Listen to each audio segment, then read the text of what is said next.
आणि एक प्रकारे पुढचं मार्गदर्शन करण्याचा आम्ही प्रयत्न करतो आहोत।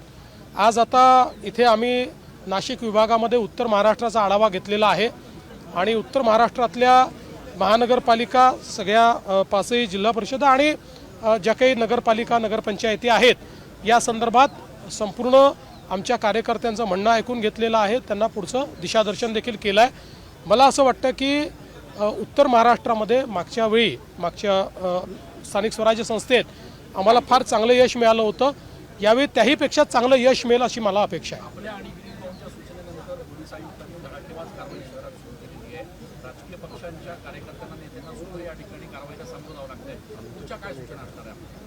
निश्चितपणे मी स्वतः सीपींना पूर्ण मोकळीक दिलेली आहे आणि अतिशय चांगल्या पद्धतीनं या ठिकाणी काम चाललेलं आहे।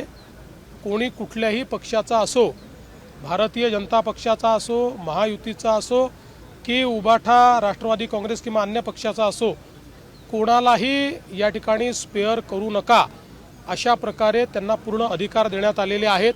त्यामुळे मला असं वाटतं की ही जी काही गुन्हेगारी आहे आणि विशेषतः गुन्हेगारी करत असताना काही लोक त्याला जो राजाश्रय देण्याचा प्रयत्न करतात, वेगवेगळ्या पक्षात त्या ठिकाणी राजाश्रय देण्याचा प्रयत्न करतात, तर अशा सगळ्या गोष्टींना मोडून काढायचा आम्ही या ठिकाणी निर्णय घेतलेला आहे। आणि सगळ्यात महत्त्वाचं आहे की कोणाचा काही पास्ट असो, पण आता जर कोणी गुन्हेगारीमध्ये जात असेल किंवा गुन्हेगारीत आढळेल तर त्याला आम्ही सोडणार नाही। उमेदवारीच्या संदर्भात काय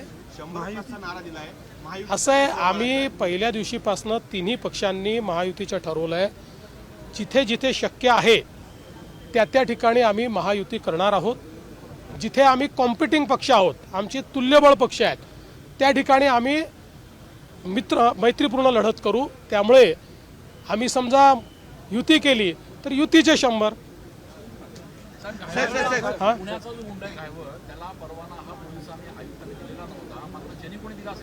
गृहराज्यमंत्र्यांनी तो त्या पत्रावर सही आहे अशा पद्धतीचे आरोप होते। असं आहे की एक सुनावणी त्या संदर्भात गृहराज्यमंत्र्यांनी घेतली होती, पण हा परवाना दिलाच गेला नाही।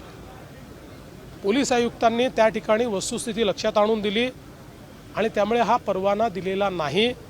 परवाना दिला असता तर कदाचित मला असं वाटतं की अशा प्रकारचा आरोप हा योग्य होता, परंतु परवाना दिला गेलेला नाही। साहेब, कॉल सेंटरवर कारवाई केली जाते सीबीआयच्या माध्यमातून आणि त्यांनी अहवाल गृह विभागाला दिला अशी माहिती आहे। त्यामध्ये काही IPS अधिकारी गुंतले? अद्याप कुठलाही अहवाल सीबीआय कडनं राज्य सरकारकडे आलेला नाही। अशा प्रकारचा अहवाल आला तर त्याच्यावर कडक कारवाई केली जाईल। तर जिथे युती होणार, जिथे शक्य होणार तिथे युती करणार असं मुख्यमंत्री देवेंद्र फडणवीसांनी म्हटलेलं आहे। आगामी स्थानिक स्वराज्य संस्थांच्या निवडणुकीच्या पार्श्वभूमीवर सर्व शक्तीनिशी भाजपही आता मैदानात उतरलेले आहे। गुन्हेगारी मोडण्यासाठी कारवाईचे आदेश करा असं फडणवीसांनी म्हटलेलं आहे। परवाना दिला गेला नाही असंही फडणवीसांनी नमूद केलेलं आहे। परवाना दिला असता तर आरोप योग्य होता असंही म्हटलेलं आहे। निलेश घायवळ प्रकरणावर देवेंद्र फडणवीसांनी ही प्रतिक्रिया दिलेली आहे। आता isakal.com आहे देशातील नंबर 1 ची मराठी न्यूज वेबसाईट। प्रत्येक अपडेटसाठी isakal.com ला नक्की भेट द्या।